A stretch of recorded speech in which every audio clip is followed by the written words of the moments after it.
Hello বন্ধুরা, আমি Sonai smart ক্রিয়েটিভের একটি নতুন ব্লগে আপনাদের সকলকে স্বাগত জানাই। Good morning. আবারও বেরিয়ে পড়লাম ছুটির দিনে কোথাও একটা গন্তব্যে। আপনাদেরকে পৌঁছে জানাবো জায়গাটা কোথায়। এই যে বিশ্বজিৎ আমার সাথে আছে। Good morning everybody. আমরা নতুন ঠিক না, একটা অন্য আরেকটা ট্যুরিস্ট স্পটে আমরা আজকে যাচ্ছি ছুটি কাটাতে।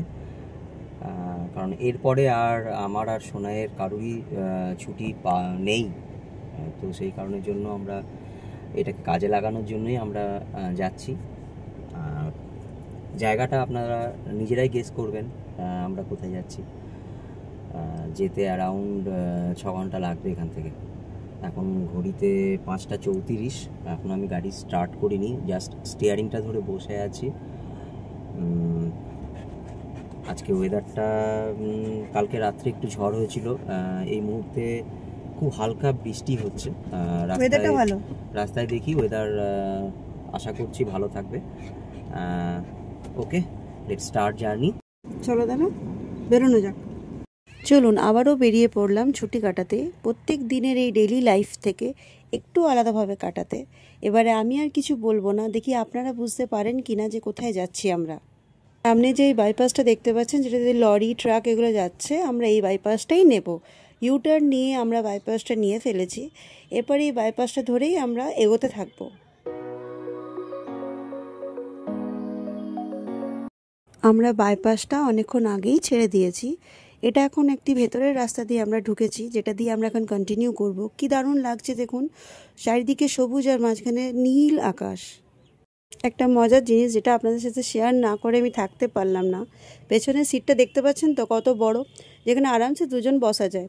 যেদিকে অনেকবার পেছনে পাঠানো হয়েছে, বাট ও সেই সামনে এসে এই কষ্ট করে পা মুড়ে এখানেই বসবে, কিনা আমি সামনের সিটে বসে যাব, যাতে আপনারা দেখতে পারেন যে কী কী ঘটায়, তাই শেয়ার করা। আমরা যে জায়গাটায় যাচ্ছি তারই ভেতর দিকে একটি রাস্তায় আমরা ঢুকে পড়েছি। এটি একটি ছোট্ট গ্রাম, যে গ্রামটার উপর দিয়ে আমরা যাচ্ছি। আর রাস্তা ভীষণ সরু। আচ্ছা দেখুন তো, চিনতে পারছেন কি না আমরা কোথায় যাচ্ছি? দুদিকে ঝাউবনে ভর্তি, আর রাস্তার এপাশে ওপাশে প্রচুর হোটেলের হোর্ডিং লাগানো আছে। প্রচণ্ড টার্নিংও রাস্তায়, তাই আমরা গাড়ি একটু ধীরে চালাচ্ছি যাতে টার্নিংগুলো বুঝতে পারি, কারণ নতুন রাস্তা, জানিও না সামনে কি আছে। এই দেখুন, যে জায়গাটায় এসছি সেখানের এটি একটি বিখ্যাত মনসা মন্দির। বিশাল বড় মন্দির এবং ভীষণ সুন্দর।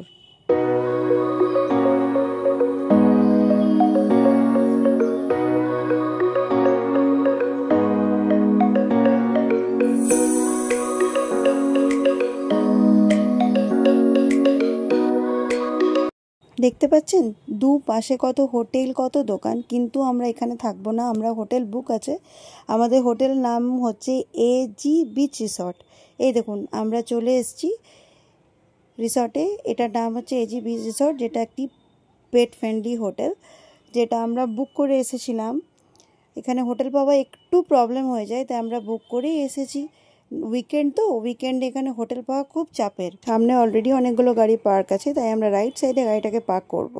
বিশ্বজিতের গাড়িটা অলরেডি পার্ক করা হয়ে গেছে। আমাদের লাগেজগুলো আমরা অলরেডি রুমে পাঠিয়ে দিয়েছি। যেহেতু রুমটা আমাদের আগে থেকে বুক করা ছিল, তাই কোনো রকম প্রবলেম হয়নি। এটা হচ্ছে একটি নতুন প্রপার্টি, যেটা আন্ডার কনস্ট্রাকশন এখনও আছে, বাট হোটেলটা খুব ভালো।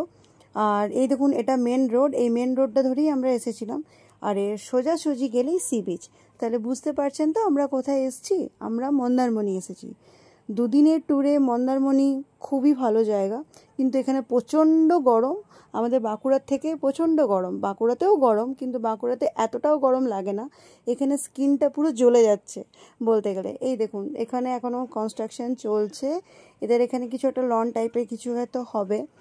আর সামনে সিটিং অ্যারেঞ্জমেন্ট করা আছে, ওইদিকে সুইমিং পুলেরও অ্যারেঞ্জমেন্ট চলছে। এদিকে আমরা যাচ্ছি রুমের দিকে। ভালো হাওয়া দিচ্ছিল, কিন্তু প্রচণ্ড গরম, প্রচণ্ড গরম। এই দেখুন আমরা এদিকে রুমের ঢুকছি। আমাদের 102 নম্বর রুম ছিল। এই দেখুন সামনে বারান্দা করা আছে, এখানে রাত্রেবেলা বসতে খুবই ভালো লাগবে। সামনেই সমুদ্র। এই আমরা ঢুকে পড়ছি রুমে।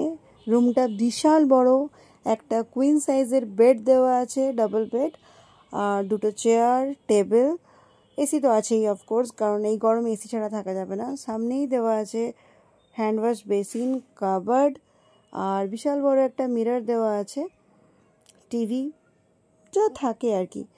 আর সব থেকে ভালো লেগেছে সামনেই আমার জানলাটা, যেটা খুবই সুন্দর, একটি অ্যাট্রাক্টিভ জিনিস। আমরা এই ম্যাটটা নিয়ে যাই যেখানেই যাই, কারণ জেরি ম্যাট ছাড়া শুতে পারে না। তো ভীষণ সুন্দর রুমটা, ভীষণ সুন্দর।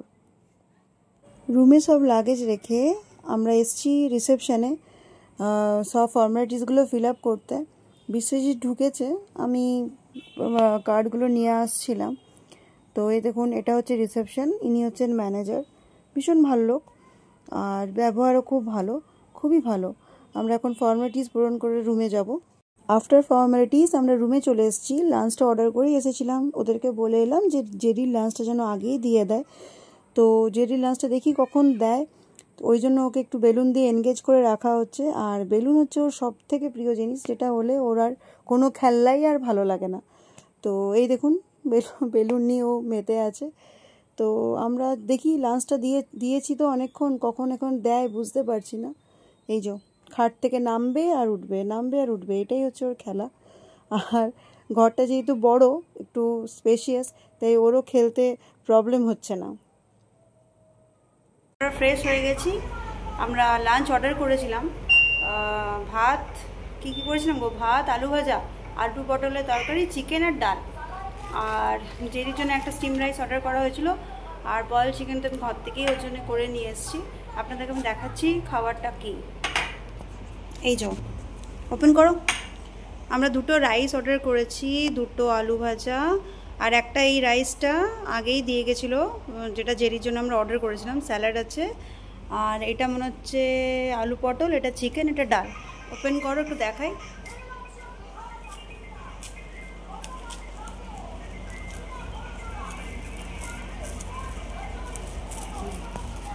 এই দেখুন আলু ভাজার কোয়ান্টিটি কতটা, আরামসে 3 জনের হয়ে যাবে। চিকেনটা ওপেন করো।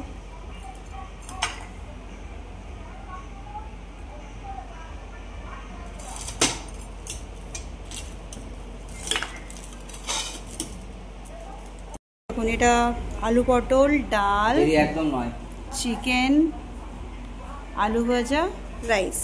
খাবার কোয়ালিটি খেয়ে বলতে হবে কেমন, কিন্তু পরিমাণটা অনেকটাই দিয়েছে, আরামসে 3 জনের হয়ে যাবে এটা। আর এই যে জেরির আমাদের খাওয়া হয়ে গেছে অলরেডি, ও ঘুরে বেড়াচ্ছে।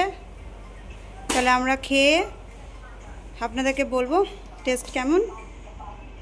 ঠিক আছে, হ্যালো, আমরা চলে এসেছি বিচে। দুপুরে যখন এসেছিলাম সমুদ্রটা অনেকটাই পিছিয়ে গেছিল, এখন দেখছি জলটা আস্তে আস্তে বাড়ছে। রেশম নিজের মনেই খেলে বেড়াচ্ছে। মোটামুটি ফাঁকা বিচ। জেরিকেও এনেছিলাম, কিন্তু এখানে অনেক কুকুর ঘোরাঘুরি করছে বলে ওকে আবার রুমে পৌঁছাতে হলো। এই যে চলে এসেছি বিচে। আমরা দুপুরে লাঞ্চ করে একটু রেস্ট করেছিলাম, দিয়ে বিকেলে আসি, নাহলে একটু পরে তো আবার সন্ধে হয়ে যাবে। আর এখানে মোটামুটি ফাঁকা, বিচের উপর কোনো দোকানপাট তো নেই। আর এই রেশম আর বিশ্বজিৎ নিজেদের মধ্যে কথাবার্তা চলছে ওদের।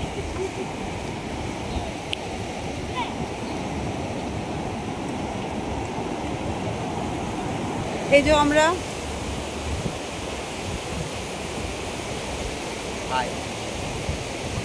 দুপুরে রেস্ট নেওয়ার পর এসেছি, ওটাই জানালাম।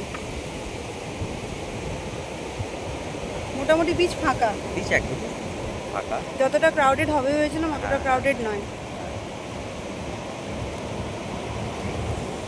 জল বাড়ছে, ওটাই বললাম, জলটা অনেকটা যখন এগিয়ে গেছে। এসেছিলাম অনেকটা পিছিয়ে ছিল। হ্যাঁ, এখন জলটা এগিয়ে গেছে, হোটেলের গেট অব্দি জলটা প্রায় চলে এসেছে। এই দেখুন,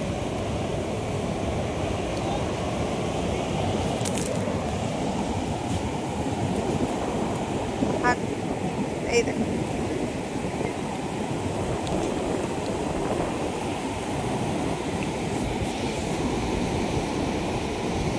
যেসব নিজের মনে খেলা করছে করুক, আমরা একটু দেখি কিছু যদি চাটা খাওয়া যায়। এখানে কোনো দোকান দেখতে পাচ্ছি না বিচের উপর। সন্ধ্যাবেলা একবার মার্কেট যাব, তখন আপনাদেরকে নিয়ে যাব সাথে করে। এই দেখুন এখানে একটা স্পিড বোট আর ব্যানানা বোট আছে, যেটা এখন ঘরে চলে যাচ্ছে। আবার কাল সকালে আসলেই এরা নামাবে। বিচে কোথাও একটা চায়ের দোকান তো পেলাম না, তাই হোটেলে এসেই চা অর্ডার করলাম। ইভিনিংয়ে যেহেতু সবারই আমাদের চা খাওয়া অভ্যাস, তাই চা না খেলে হয়। এই দেখুন আমরা রেডি হয়ে সবাই মিলে বেরিয়ে পড়েছি, কিন্তু বলেছিলাম মার্কেট যাব, কিন্তু মার্কেট আজকে আর গেলাম না, ভালো লাগছিল না শরীরটা। তাই ওখানকারই সিকিউরিটি বলল এখানে একটা মেরিন ড্রাইভ করেছে, সেই মেরিন ড্রাইভ ধরে সমুদ্রের পাশে পাশে গেলে খুব ভালো লাগে। তাই আমরা সবাই মিলে বললাম তো ঠিক আছে চলো ওটাই যাওয়া যাক, কালকে না মার্কেট যাব। তাই আমরা বেরিয়ে পড়লাম সেই মেরিন ড্রাইভ ধরে। প্রথমে তাজপুর বিচ পড়বে, তারপর শঙ্করপুর, তারপর দীঘা। তো আমরা তাজপুর বিচ, শঙ্করপুর বিচ কোনোটাই যাব না, জাস্ট ওই বিকেলে একটু আউটিং আর কি। ওই মেরিন ড্রাইভ ধরে ধরে গাড়ি করে একটু যাব, কিছু স্ন্যাক্স যদি পাই খাবো, দেন আবার বাড়ি রিটার্ন চলে আসবো।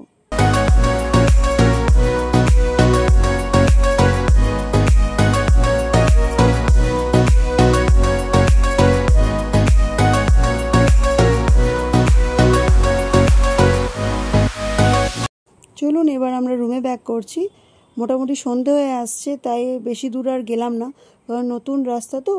তাই বললাম যে চলো চলে যাই, পরের দিন আবার দেখবো যদি আসা যায়। এই দেখুন সন্ধেও হয়ে গেছে। তাহলে ঠিক আছে, ভিডিওটা আমি এখানেই শেষ করলাম। দেখা হচ্ছে পরের ভিডিওতে। আমি ডে 2 এর ভিডিও অবশ্যই আপলোড করব। ভিডিওটা যদি আপনাদের ভালো লেগে থাকে, please do like and subscribe. By.